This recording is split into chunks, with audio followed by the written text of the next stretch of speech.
Hello friends, welcome back to the part 4 video of fluid mechanics. So in this video I'll discuss about the some numerical questions based on whatever we have discussed in last part 1, 2, 3 videos. So the basic questions, uh, let's basically I have a list of questions and one by one I'll solve the questions so that you can understand the basic. So let's get started. so basically in the last video I'll discuss about the surface tension part. So in this sessions you can see the questions here. Basically we have a questions. So I have a list. So in this question number first, जैसा कि you can see by what factor the kinematic viscosity of fluid, especially gas की बात कर रहे हैं, changes if the temperature is changed to twice. कहने का मतलब है अगर टेम्परेचर को हम लोग डबल कर देते हैं तो जो काइनेमेटिक विस्कोसिटी है उसमें क्या चेंज होगा. ठीक है. तो पहला क्वेश्चन ही हो गया. दूसरा क्वेश्चन भी देख लेते हैं साथ में, फिर हम लोग सॉल्व करते हैं दोनों क्वेश्चंस. दूसरे क्वेश्चन में क्या है, जैसे हमने लास्ट वीडियो में बल्क मॉडुलस ऑफ इलास्टिसिटी भी देखा था, which is the third property of the fluid, that is compressibility. तो इनवर्सली जो reciprocal of compressibility is called the bulk modulus of elasticity. So इसमें बोला गया determine the bulk modulus of elasticity of liquid if the pressure of the liquid increases from 70 Newton per meter square to 130 Newton per meter square and volume of the liquid decreases by 0.15%, then what the value of bulk modulus of elasticity. So हम लोग दोनों questions देखते हैं one by one. So basically क्या रहा कि in the basics parts में हम लोग ने काइनेमेटिक विस्कोसिटी को स्किप कर दिया था. हालांकि मैंने विस्कोसिटी का पूरा बताया था कि विस्कोसिटी कैसे क्या होता है, क्या टेम्परेचर का इफेक्ट है. तो काइनेमेटिक विस्कोसिटी हम लोग ने थोड़ा स्किप कर दिया था. तो एक छोटा सा ये भी एक वो है, तो हम लोग ये भी देख लेते हैं. तो बेसिकली काइनेमेटिक विस्कोसिटी क्या होती है, also called the momentum diffusibility. Take a screenshot, otherwise you can note it.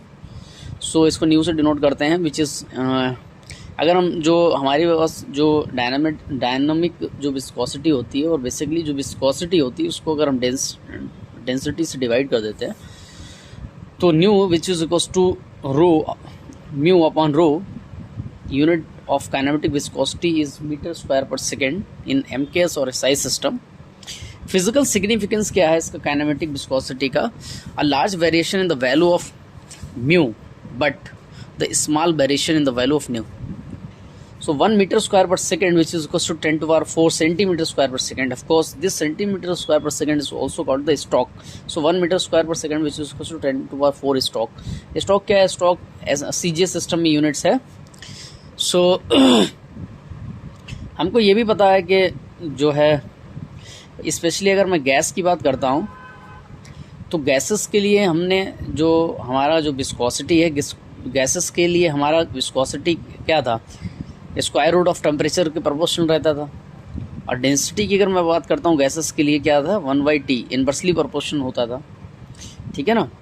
तो बेसिकली जो हम लोग का जो फर्स्ट क्वेश्चन है, फर्स्ट क्वेश्चन में बेसिकली बोला क्या गया, फर्स्ट क्वेश्चन में बोला गया by what factor the kinematic viscosity of the fluid changes if the temperature is change by twice. So अब हमको देखो काइनेमेटिक विस्कोसिटी पता चल गया nu which is equals to mu upon rho. अच्छा, मुझे ये भी पता चल गया कि म्यू फॉर, अगर मैं गैसेस की बात करता हूँ स्पेशली गैसेस के लिए बोला गया है, तो गैसेस के लिए ये जो म्यू है वो स्क्वायर रूट ऑफ टी के प्रोपोर्शनल होता है. जैसे कि हमने देखा था गैसेस के लिए as the temperature increases the viscosity of the gases increases. ठीक है. अच्छा, डेंसिटी का केस क्या है, 1/T होता है. तो बेसिकली ये क्या हो गया, टेम्परेचर की पावर 3/2 हो गया.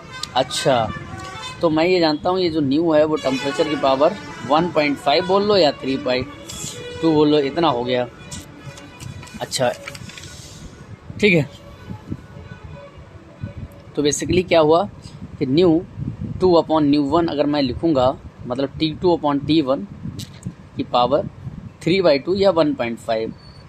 तो टेम्परेचर को क्या कर दिया है इन्होंने, 2 टाइम्स कर दिया है की power 1.5 ν2 upon ν1 which is equals to this. Simple था, एनी डाउट? No doubt. ठीक है। सेकंड क्वेश्चन हम लोग देखते हैं, क्वेश्चन नंबर 2। क्वेश्चन नंबर 2 में बोला गया है कि determine the bulk modulus of elasticity. So हमको ये पता है कि dp which is equals to K bulk modulus of elasticity होता है माइनस dv/v, ये हमारा फार्मूला रहता है। तो यहाँ से k की वैल्यू आप निकाल लो। अगर आपको याद ना हो तो जितना हमने उसमें प्रेशर लगाएंगे, अगर आपने पिस्टन सिलेंडर असेंबली पढ़ी है तो वो कितना उसके वॉल्यूम में चेंज होगा, तो जब प्रपोर्शन जो डेल्टा पी होता है वो प्रपोर्शन होता है उसके वॉल्यूम में कितना चेंज हुआ अपॉन इनिशियल वॉल्यूम।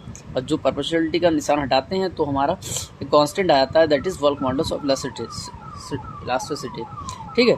तो यहाँ से के की वैल्यू निकाल ली। अगर आप फार्मूला भूल रहे हो तो कितना हमने प्रेशर उसमें अप्लाई किया, पिस्टन सिलेंडर जो अरेंजमेंट रहता है उसका जो इनिशियल वॉल्यूम क्या था, उसमें वॉल्यूम में कितना चेंज हुआ, उसका जो रेशियो होगा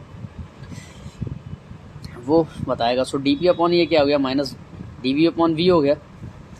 अच्छा, यहाँ पर क्या बोला हुआ है कि हमको ये देखो, सबसे पहले minus D V by V को हम लोग सॉल्व कर देते हैं। अच्छा, minus D V by V क्या है, कितना बोला गया, वॉल्यूम डिक्रीज बाई कितना 0.5%, मतलब 0.15 अपॉन 100 यानी 0.0015 हो गया। ठीक है, कोई दिक्कत नहीं, अपन वो भी देख लेंगे। सो ये बराबर डी पी। अच्छा, वो प्रेशर में कितना चेंज है, 70 से 130, मतलब अगर मैं 130 माइनस 70 करता हूँ तो 60 आ जाएगा। ठीक है, 60 आ गया। Upon D V upon V क्या है, डी वी अपॉन वी क्या है 0.15 अपॉन 100, यही तो है। या चाहो तो 0.005 भी लिख सकते हो, लेकिन मैं लिखना नहीं चाह रहा हूँ क्योंकि हम लोग की कैलकुलेशन आसान हो जाएगी ऐसे ही। ठीक है, तो क्या किया मैंने, जब इसको हटाया तो 2 जीरो और आ गए, 15 दूनी 30 है, 3 45 चक्कू 60, तो बेसिकली 40 और ये 3 जीरो मतलब किलो पास्कल हो गया। ये हमारा आंसर हो गया। ठीक है, बेसिकली डीपी क्या है, टेम्परेचर डिफरेंस ही तो है। टेम्परेचर डिफरेंस कितना हो रहा था, 70 न्यूटन पर मीटर स्क्वायर टू 130, तो 130 माइनस 70 इनका डिफरेंस हमको लेना है बस खाली। ठीक है, अपॉन नीचे जो वॉल्यूम में जो डिफरेंस परसेंटेज में दिया ही हुआ है। ठीक है, so basically very very simple questions जो हैं वो पूछे जाते हैं, ऐसा कुछ कॉम्प्लिकेटेड क्वेश्चंस नहीं आते हैं। तो और क्वेश्चंस देख लेते हैं, क्वेश्चन और देखते हैं। तो बोला गया है, तो बेसिकली दोनों क्वेश्चंस हो गए। ठीक है, एक क्वेश्चन और है हमारे पास, वो भी देख लेते हैं। क्वेश्चंस है हमारे पास। ठीक है, एक क्वेश्चन और हमारे पास दिया हुआ है, आप अच्छे से आप जैसे कि रीड कर सकते हैं। Velocity profile at the flat plate is u which is equals to 3/4y minus y square. The shear stress tau at the location of 0.3 meter above the plate is k times of tau naught. Find out the value of k. So as देखो simple question है, as we know that tau which is equals to mu du upon dy, इतना तो हमको पता है ना। अच्छा, इसमें हमको क्या बोला गया है कि this D U upon D Y, जो बेसिकली फ्लैट प्लेट की जो प्रोफाइल है वो 0.3 डिस्टेंस पे, वो मैं कर लूँगा, वो इतना बड़ा कोई इशू नहीं है। अच्छा, ये एक्चुअली में के टाइम्स टाउ 0.2 बोला हुआ है। ठीक है, कोई दिक्कत नहीं, वो हम लोग कर लेंगे, वो इतना बड़ा इशू नहीं। बेसिकली इसमें बोला गया क्या कि टाउ 0.3 वो के टाइम्स है किसके, टाउ 0.2 के, ये बोला गया है। ठीक है, तो D U upon D Y अगर मैं इसका निकालूंगा 3/4, तो बेसिकली ये क्या हो जाएगा 3/4, इसकी वैल्यू वाई की वैल्यू 1 हो जाएगी, माइनस 2y। 2y का मतलब क्या, 2y हो गया। 2y का मतलब क्या, 0.3 यहाँ पुट, वो 0.3 है मैंने यहाँ पुट कर दिया। 4 - 2 × 0.3, ठीक है, ठीक है। अच्छा दूसरा क्या है, du/dy किस पे, 0.2 पे। 0.2 पे मैं निकालूंगा 3/4 - 2 × y की वैल्यू मैं अगेन 0.2 पुट कर दूंगा, ठीक है। अच्छा हमसे बोला गया 0.3 tau shear stress 0.3 is k times of shear stress 0.2. If you solve this value you will get the 0.15 is k times of this 0.35, इसकी वैल्यू आएगी 0.15, इसकी वैल्यू आप सॉल्व करेंगे 0.35 तो you will get the value of k 0.4285, ठीक है। तो ऐसे भी क्वेश्चंस हैं, ठीक है। कुछ क्वेश्चंस जो है आप लोग बुक से करिए, ठीक है, और ठीक है कुछ क्वेश्चंस आप लोग बुक से कर लीजिए। और बेसिकली ये क्वेश्चंस और है, बेसिकली क्वेश्चंस है, क्या बोला गया है क्वेश्चंस में, क्वेश्चन बोला गया ए lubricating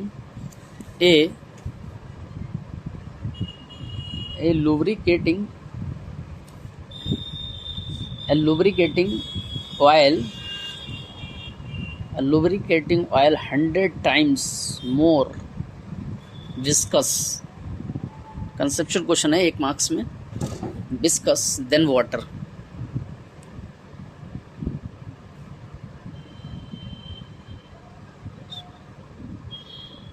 would have a viscosity in Pascal second, units भी आपको दे दिए। सो बेसिकली ये कंसेप्चुअल क्वेश्चन है, अगर आपने विस्कोसिटी को मतलब अच्छे से रीड किया हुआ है तो आप ये क्वेश्चन कर देंगे, उसमें कुछ नहीं है। देखो एक लुब्रिकेटिंग ऑयल दिया है जो कि 100 टाइम्स मोर विस्कस है, मतलब 100 टाइम्स ज़्यादा गाढ़ा है, किससे, वाटर से। वुड हैव ए विस्कोसिटी, जितनी वाटर की विस्कोसिटी होती है उससे 100 times. So as we know that viscosity of water क्या 1 सेंटीपॉइस होती है। 1 सेंटीपॉइस नहीं समझ में आ रही, 1 × 10⁻³ पास्कल सेकेंड में होती है। अब पास्कल सेकेंड में ही हमसे पूछा गया है। अच्छा इन्होंने बोला कि 100 टाइम्स मोर विस्कस है, किसके, वाटर की विस्कोसिटी से, तो 0.1 हो गया, पास्कल सेकेंड हो गया, ख़त्म, ठीक है। तो एक बेसिकली एक हम लोग ने जैसे वो पढ़ा था, क्या नाम, न्यूटन्स लॉ ऑफ विस्कोसिटी में पढ़े थे, फिर न्यूटोनियन फ्लूइड्स पढ़े हैं, नॉन न्यूटोनियन फ्लूइड्स पढ़े थे, उसके टाइप्स भी हम लोग ने देखे थे। तो उसके टाइप्स भी के ही कुछ क्वेश्चन इस टाइप से भी आए हुए हैं, तो वो आप लोग बताइए। जैसे मैंने अगर ये ग्राफ यूँ बना दिया, ये मैंने ऐसे बना दिया और ये मैंने यूँ बना दिया, ठीक है। ऑफकोर्स ये शेयर स्ट्रेस और ये ग्रेडियंट du/dy के बीच में ही है। तो ये आप लोग ये बताइए कि मैं बता ही चुका हूँ उस टाइम आप लोग, लेकिन फिर भी ये ग्राफ मैंने आप लोग को भी बताया था, जो ग्राफ पहले मैंने ग्राफ कुछ इस टाइप में था, हालांकि कुछ ज़्यादा नहीं है लेकिन थोड़ा सा घुमा देते हैं ये लोग क्वेश्चंस में। मैंने आपको ग्राफ इस टाइप में बताए थे, मैंने ये बताया था ये न्यूटोनियन फ्लूइड है, ठीक है, और ये आपका स्यूडो प्लास्टिक रहता था, ये आपका डाइलेटेंट रहता था। स्यूडो प्लास्टिक मतलब n is less than, n is more than 1, n is equals to 1 Newtonian fluid. But ये कौन सा रहेगा, ऑफकोर्स ये न्यूटोनियन फ्लूइड रहेगा, n is equals to 1। ये कौन सा रहेगा, ये क्या इंक्रीज कर रहा है, ये डाइलेटेंट है, ये डाइलेटेंट इंक्रीज करा था, ठीक है।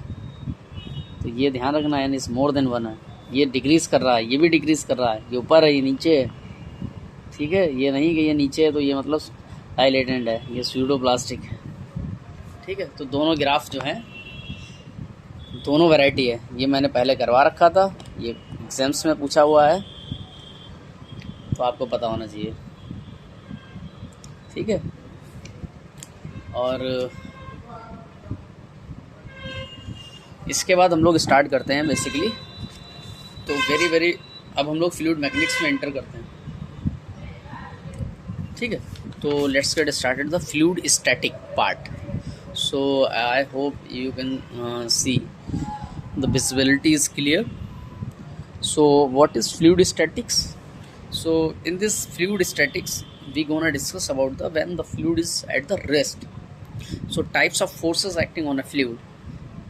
So basically there are two types of forces acting on a fluid. Number एक body force, दूसरा है surface force. There are two types of forces are going to act on a fluid. Body forces क्या होती हैं? Body forces are caused by the agencies such as gravitational electrical magnitude of body forces depends upon the mass of the fluid. As a chemical engineering we are only bothering about the gravitational field. Surface forces में क्या है? The surface forces represents the action of surrounding fluid element on the fluid element concentration of direct contact. Types of surface forces are normal force, जिसको हम लोग pressure force भी बोलते हैं, और दूसरा है टेंजेंशियल फोर्स, जिसको हम लोग शेयर फोर्स भी बोलते हैं। When the fluid is static the tangential force will be zero because there is no gradient is there, ठीक है। उसके बाद बेसिकली फ्लूइड स्टैटिक्स का जो बेसिक है वो यही है, ठीक है। उसके बाद आप लोग हेडिंग डालिए pressure and it's measurement. Pressure and its measurement. All measuring instrument always measures the gauge pressure. It means the measuring instrument are calibrated to show the zero value at 1 atm pressure. For example, आप ऐसे समझ सकते हो, जैसे हम लोग गाड़ी में बेसिकली जो हवा भरवाते हैं हम लोग, जैसे आप ऐसे समझ सकते हो, जैसे 10 हो गया, ये 20 हो गया, 30 हो गया, 40 हो गया, जो उसकी रीडिंग्स जो आती है वो PSI में आती है। PSI मतलब गेज, मतलब उसने क्या किया, 1 ATM को एज अ रेफरेंस लिया हुआ है। जैसे मान लो अगर जैसे आपकी गाड़ी में मान लो 30 हवा है या 30-40 है, 30 है या 33 PSI वो बताता है कि इतनी है। इसका मतलब क्या है? इसका मतलब ये 30 PSI तो है ही, उसमें एटमॉस्फेयर भी जुड़ा हुआ है। That gives the actual value of pressure, ठीक है। तो हम लोग देख लेते हैं प्रेशर स्केल क्या होता है। तो बेसिकली देखिए, दो प्रेशर स्केल क्या रहता है, जैसे एब्सोल्यूट प्रेशर है, सी लेवल से हम लोग क्या है एब्सोल्यूट ज़ीरो, इसको हमने एज अ रेफरेंस लिया।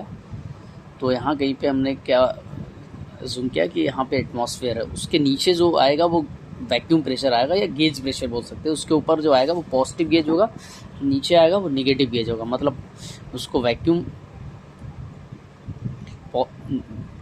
ठीक है, वैक्यूम प्रेशर भी बोल सकते हैं, इसको पॉजिटिव गेज या नेगेटिव गेज भी बोल सकते हैं, ठीक है। तो यहाँ पे मैंने एब्सोल्यूट लिया हुआ है एक्चुअल।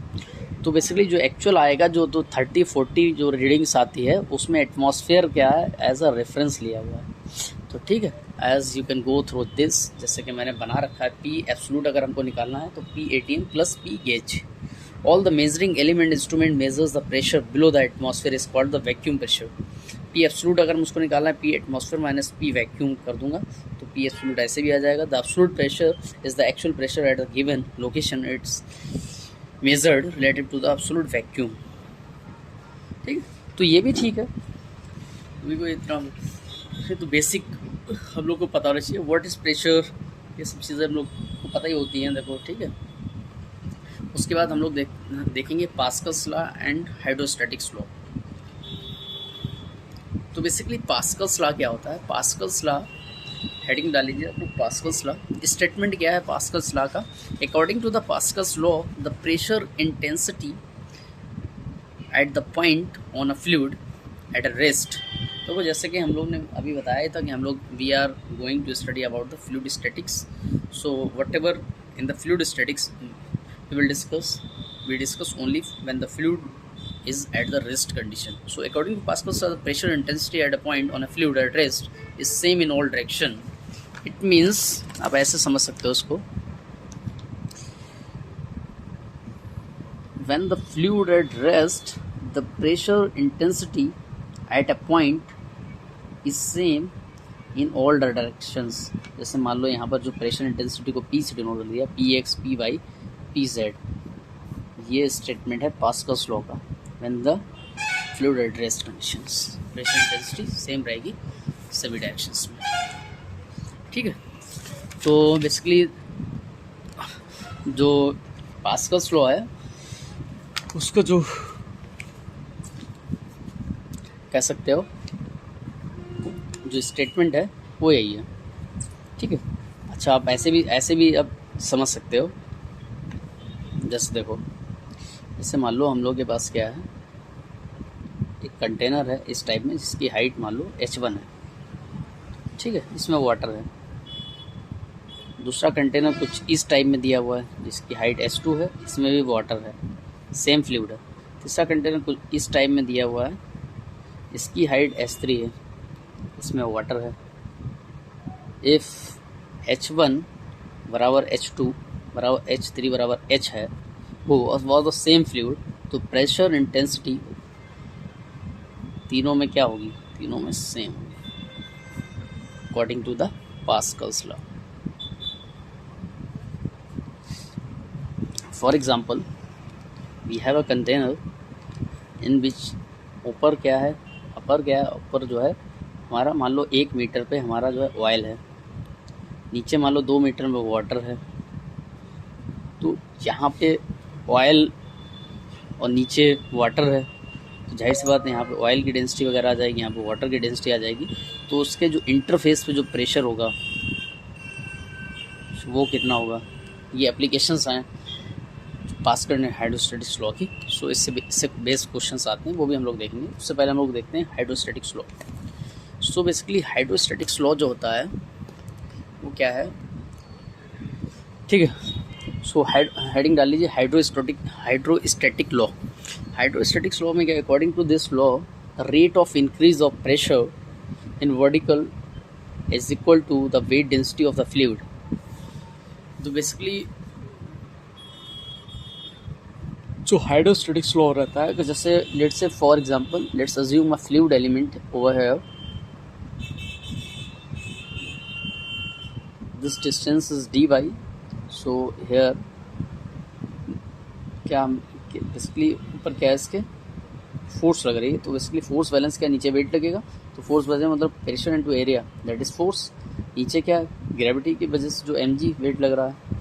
तो बेसिकली क्या डाउनवर्ड फोर्स क्या हो जाएगा, P plus del P upon del Y into delta Y into A. This force upward force क्या हो जाएगा, पी ए, ये मतलब क्या न्यूटन में मीटर स्क्वायर ये हो तो न्यूटन गया, मतलब फोर्स प्लस mg बराबर ये हो जाएगा। तो basically if you solve this you will get del P upon del Y which is to rho g क्या है, वेट डेंसिटी। सो तो स्टेटमेंट क्या था, according to this law rate of increase of pressure in vertical direction is equal to the weight density of the fluid. So P बराबर रोजी H भी बोल सकते हैं आप लोग, which is equal to the hydrostatics law. तो basically hydrostatics law की कुछ एप्लीकेशंस हैं, वो भी हम लोग देखेंगे। एप्लीकेशन ऑफ हाइड्रोस्टैटिक्स लॉ क्या है,